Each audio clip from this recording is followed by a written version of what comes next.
It was a cold, foggy night when Nora decided to stay late at the library to finish her project.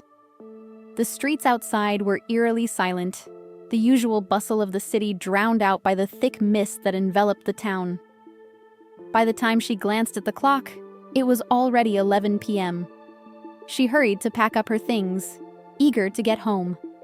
As she stepped outside, the air felt heavier than usual, and an unsettling chill ran down her spine. The faint glow of streetlights barely cut through the fog, and Nora quickened her pace, the only sound being the soft echo of her footsteps.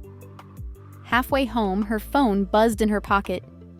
It was an unknown number, something she would usually ignore, but a strange impulse made her answer.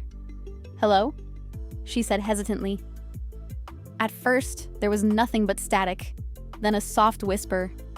"Nora, help me." Her heart skipped a beat. The voice was faint, distorted, but undeniably calling her name. She looked around, but there was no one in sight. The fog thickened as her anxiety rose. "Who is this?" she asked, her voice trembling. "Please." "Nora!" The voice pleaded again, but before she could respond, the call ended. Nora's breath quickened as she tried to rationalize what had just happened.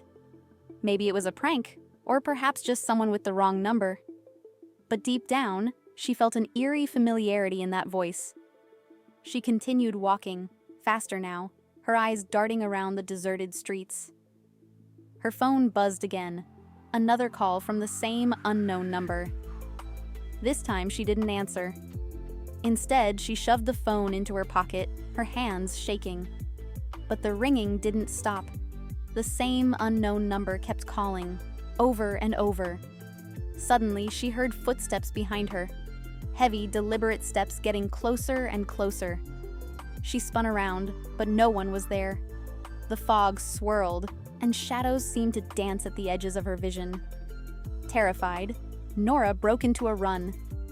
Her house was only a few blocks away, but it felt like miles.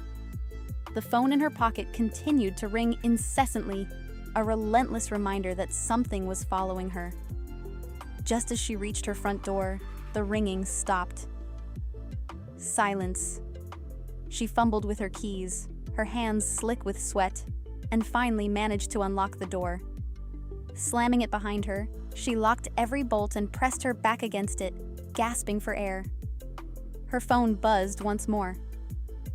This time, it was a text. "I'm already inside.